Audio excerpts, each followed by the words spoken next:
మామనారు assembly కాడికి అధ్యక్షుడా లేకుంటే జిల్లా అధ్యక్షుడా నాకు ఇంతవరకు అర్థమైతే లేదు.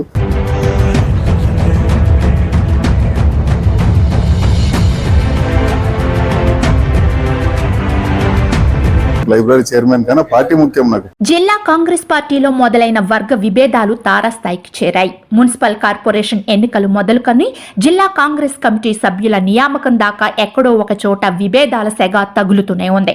కార్యక్రమాలకు రెండు వర్గాలు ఒకే వేదిక మీద వేరువేరు సమయాల్లో పాల్గొంటుండడం విభేదాల తీవ్రతను స్పష్టం చేస్తున్నాయి.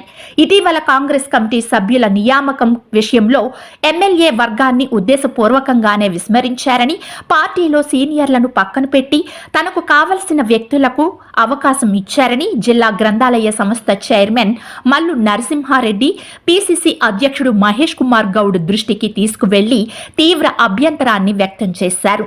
ఇరు వర్గాలు పిసిసి అధ్యక్షుడు ముందే ఘర్షణకు పాల్పడ్డాయి.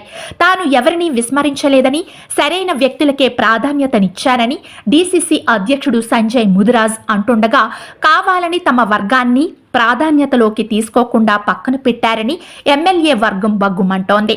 ఈ నేపథ్యంలో డిసిసి అధ్యక్షుడు సంజయ్ ముదిరాజ్ ఎమ్మెల్యే వర్గానికి చెందిన మల్లు నరసింహారెడ్డికి షోకాజ్ నోటీస్ జారీ చేయడం చర్చనీయాంశంగా మారింది. గతంలో కార్పొరేషన్ ఎన్నికల్లో కాంగ్రెస్ పార్టీకి వ్యతిరేకంగా పనిచేసిన, ఫిర్యాదులు వచ్చినా చర్యలు తీసుకొని అధ్యక్షుడు, జిల్లా మండల పార్టీ అధ్యక్షుడు మల్లు నరసింహారెడ్డిపై అదే రోజు షోకాజ్ నోటీసులు పంపించడంపై ఎమ్మెల్యే వర్గం ఆగ్రహం వ్యక్తం చేసినట్లుగా విశ్వసించిన సమాచారం.